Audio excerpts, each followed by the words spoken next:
भाजपच्या नेत्या आणि आमदार पंकजा मुंडे आज परळीमध्ये आलेल्या आहेत।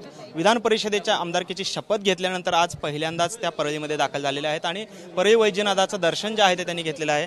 तरी परळी वैजनाथाच्या चरणी काय आपण याचना केलेल्या आहे, काय मागणं मागितलेलं आहे? आज आमदार म्हणाले काही मागणं मागितलं नाही, कारण आज आणि गेल्या 12 जुलैपासून जे लोकांच्या चेहऱ्यावरचं समाधान आहे ते समाधान माझ्या लोकांच्या चेहऱ्यावर सदैव असं दिसू दे, एवढंच मी या निमित्ताने या माझ्या ईश्वराच्या चरणी प्रार्थना केली आहे। ताई, खरं तर आता विधानसभा जवळ आलेल्या आहेत, तुमच्यावर आता आमदारकीची जबाबदारी ऑलरेडी पडलेली आहे। राज्याचा कशा पद्धतीनं आपला दौरा असणार आहे यापुढच्या कालावधीमध्ये? कारण आपण एक प्रमुख चेहरा जो आहे तो पक्षाचा आहात गेल्या अनेक वर्षांपासून। मी उद्या लातूरला जाणार आहे। लातूरमध्ये मी नांदेड, धाराशिव, बीड, लातूर या जिल्ह्यांची बैठक घेणार आहे आणि तसंच भविष्यामध्ये सुद्धा काही पक्षांनी जे प्लॅन करेल किंवा जे आम्ही सगळे बसून जे पक्षाच्या हिताचा आणि महायुतीच्या हिताचा एक आराखडा आखू, त्याच्यामध्ये मी अथक प्रयत्न नक्कीच करणार आहे महायुतीची सत्ता आणण्यासाठी।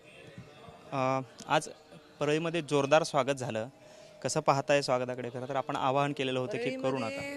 आज मी सकाळी भगवान बाबांचं दर्शन घेऊन सुरुवात केली। ते मुंडे साहेबांचे गुरु होते, साहजिक आहे माझं त्यांचं एक वेगळं भगवान बाबांविषयी माझी भावना आहे। तिथून ते अगदी गोपीनाथ गडापर्यंतचा प्रवास नारायणगडा मार्गे हा माझा झाला।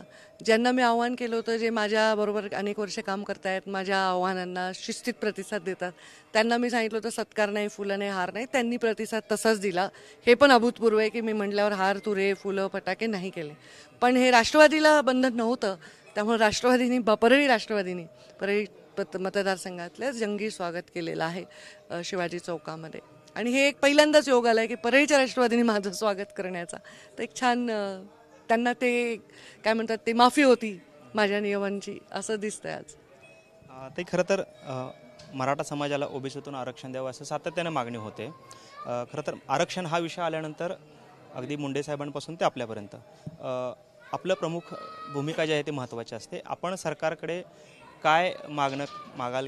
हा जो वाद राज्यामध्ये सुरू आहे त्या संदर्भात काय तोडगा निघावा? काय सरकारकडे मागण्याचा विषय एक आहे, परंतु सरकार म्हणजे काय? तर सरकार म्हणजे कायद्याने बनवलेली व्यवस्था आहे आणि सरकार कायद्याच्या पलीकडे जाऊन काही निर्णय हे घेऊ शकतं का, हा माझा प्रश्न आहे। त्यामुळे सरकारने कायद्यात बसणारे निर्णय घ्यावे आणि दोन समाज एकमेकांच्या समोर उभे नाही टाकणार, एकमेकांच्या सोबत उभे राहतील, अशा प्रकारचे प्रयत्न करावे आणि ते यशस्वी करण्यासाठी आम्ही योगदान देऊ।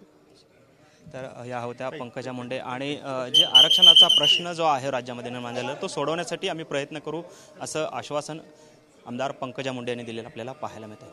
कॅमेरामन विनोद उमनाबादकरसह सागर सुरवसे, TV9 मराठी, परळी, बीड।